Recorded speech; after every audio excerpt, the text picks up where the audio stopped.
Good evening to all my dear friends. मेरे सभी प्यारे मित्रों को शुभ संध्या। मित्रों, आशा करता हूँ सब कुशल मंगल होंगे, सबकी पढ़ाई ठीक चल रही होगी। तो अपने तैयारी के क्रम को आगे बढ़ाते हैं और इसी क्रम के अंतर्गत जो हम अब पढ़ने जा रहे हैं ये है हमारा फरवरी करंट अफेयर्स टॉप 100। इसका पार्ट है ये 4, ठीक है।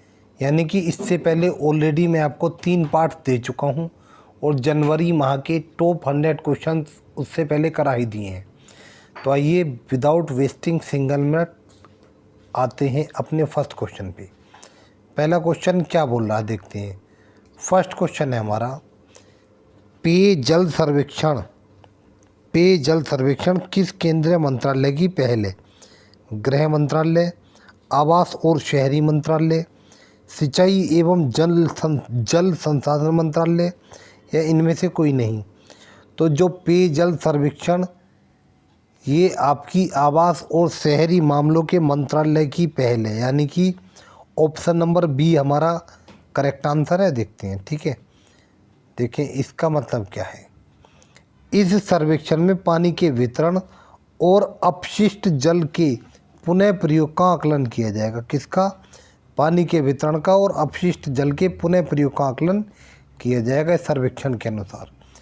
इसी के साथ अब हम आगे बढ़ते हैं। Question number 62। 61 से क्यों स्टार्ट कर रहे हैं ये आपको पता ही होगा, क्योंकि ऑलरेडी इससे पहले हम 3 लेक्चर्स कर चुके हैं। 20 इंपॉर्टेंट क्वेश्चंस हर एक लेक्चर में आपको प्रोवाइड कर रहा हूँ। तो 3 क्वेश्चन में 60 क्वेश्चन हो गए हैं।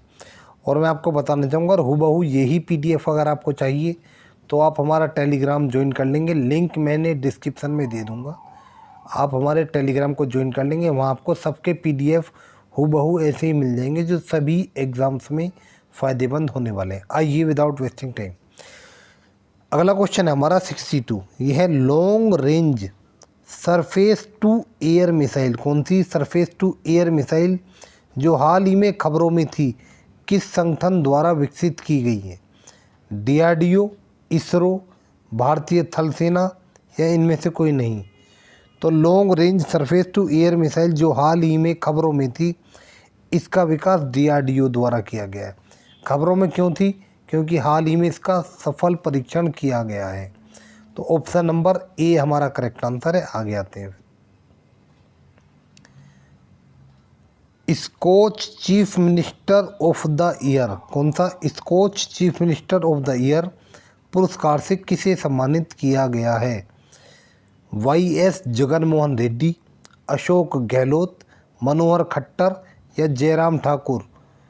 तो जो Skoch chief minister of the year पुरस्कार है ये हाल ही में YS जगनमोहन रेड्डी को दिया गया है। Option number first.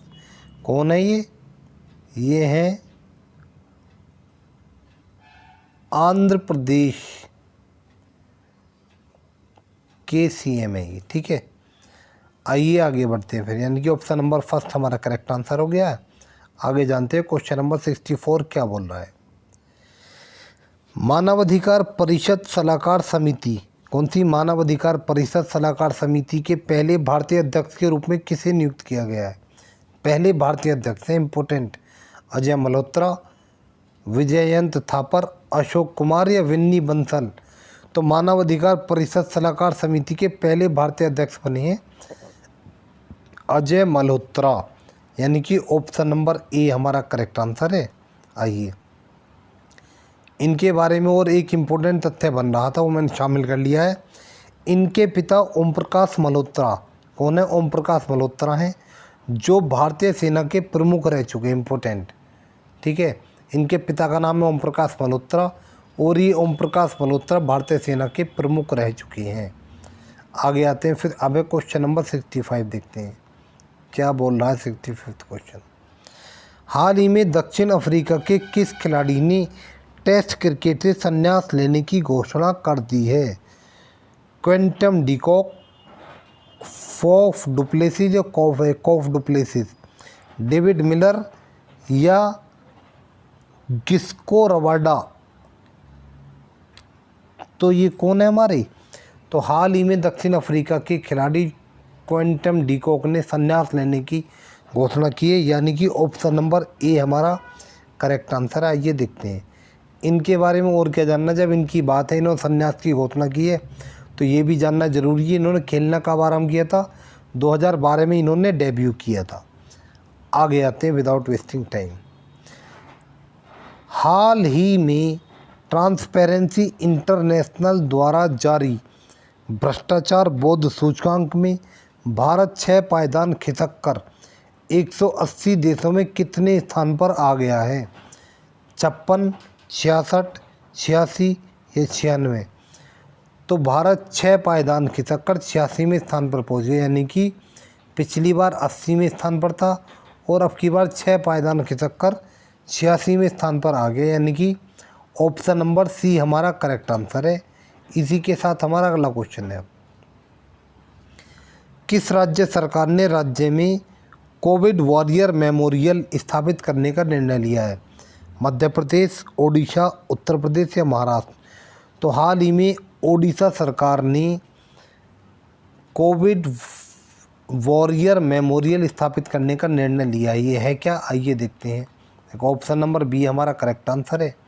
देखो, फ्रंट लाइन स्वास्थ्य कर्मियों के बलिदान को सम्मान प्रदान करने के लिए, मतलब कि ऐसे स्वास्थ्यकर्मी जो कोविड-19 के दौरान बिल्कुल फ्रंट पर थे और अपनी सेवा के लिए अग्रसर थे और उन्होंने अपनी सेवा प्रदान करते हुए अपनी जान भी गंवाई है, तो उनको सम्मान प्रदान करने के लिए स्थापना ओडिशा सरकार के द्वारा की जाएगी कोविड वार मेमोरियल की।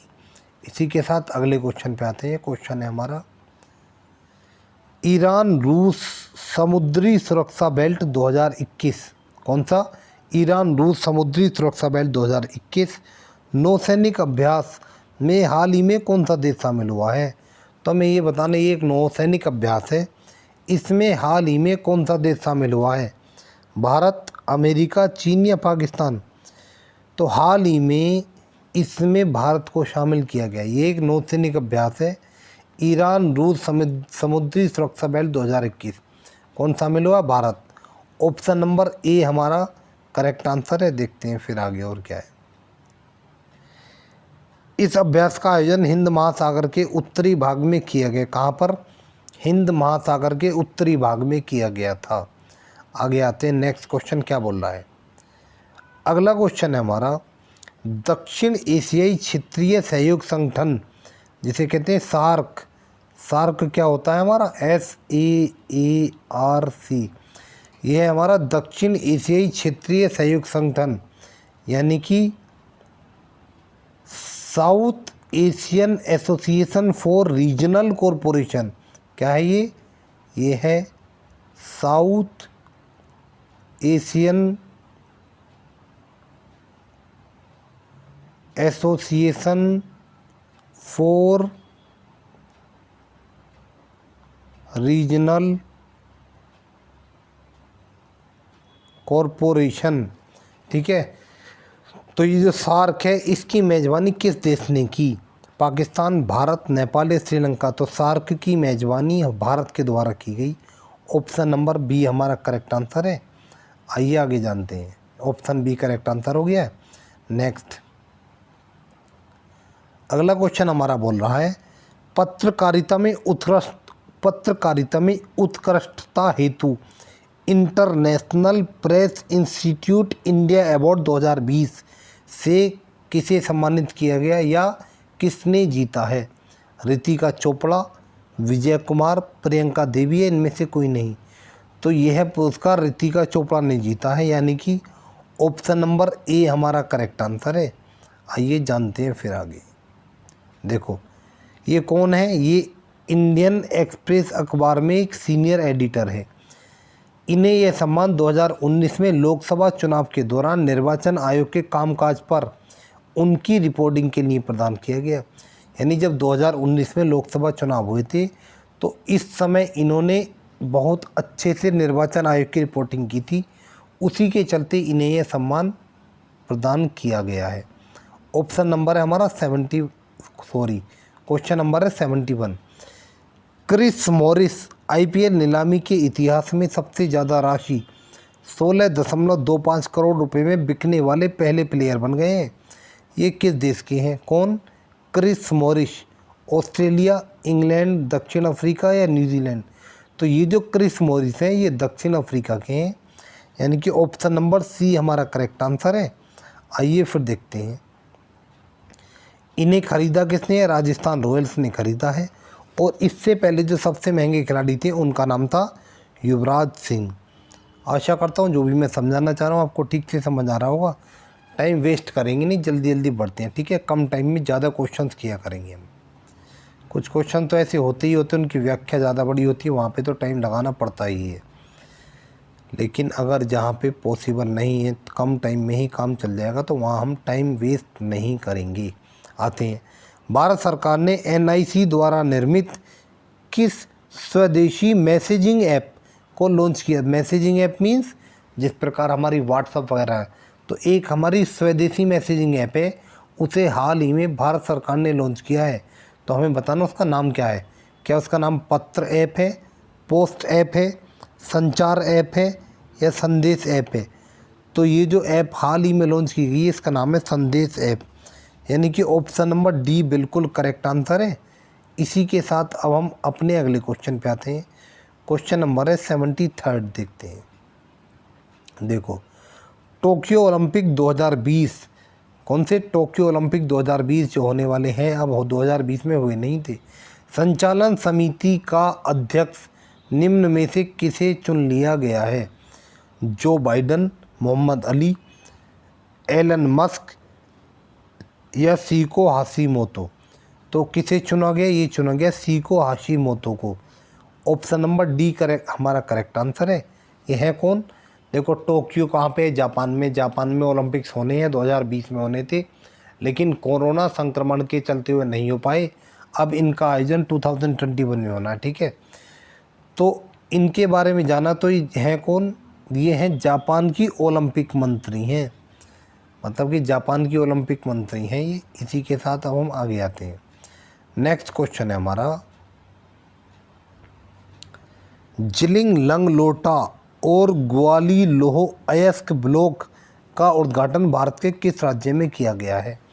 तो हाल ही में भारत में 2 लोह अयस्क ब्लॉकों का उद्घाटन किया गया है। एक का नाम तो है जिलिंग लंगलोटा और एक का नाम है ग्वाली लोह अयस्क ब्लॉक। तो क्या ये छत्तीसगढ़ में किया गया है, झारखंड में, उड़ीसा में या मध्य प्रदेश में?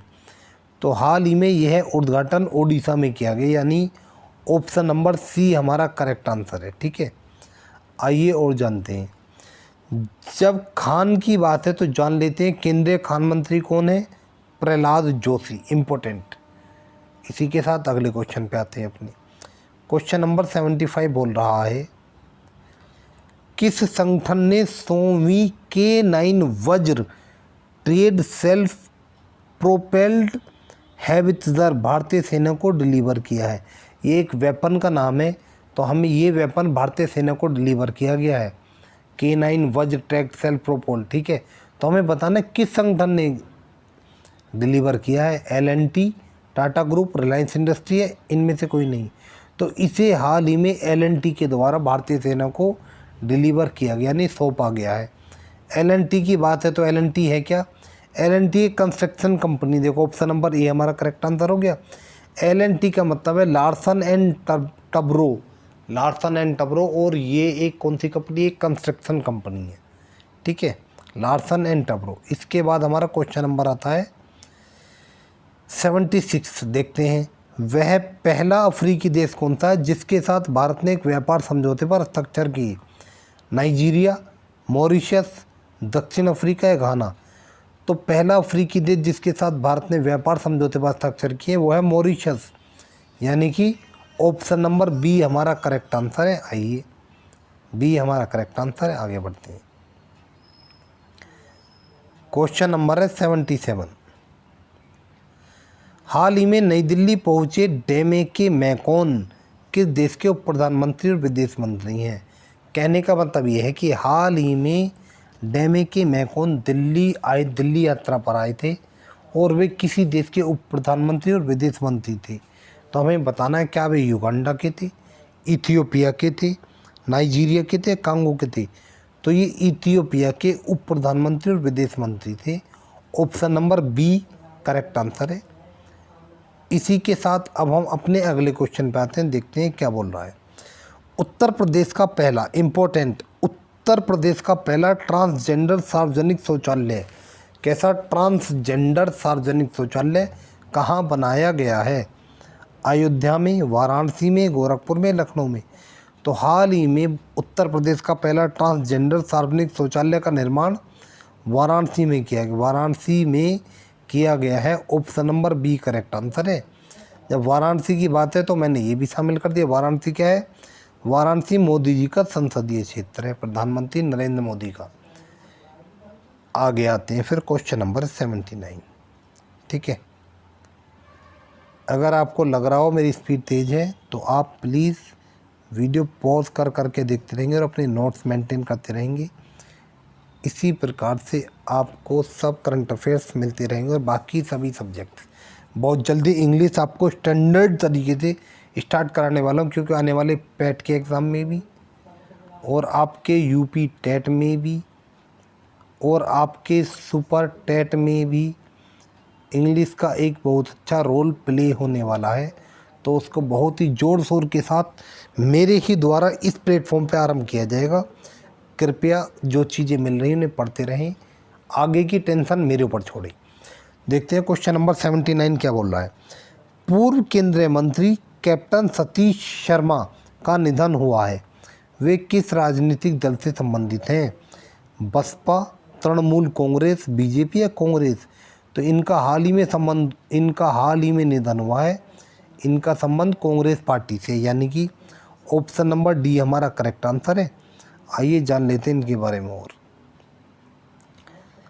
1933 से 96 तक कांग्रेस में पेट्रोलियम और प्राकृतिक गैस मंत्री के रूप में कार्य किया।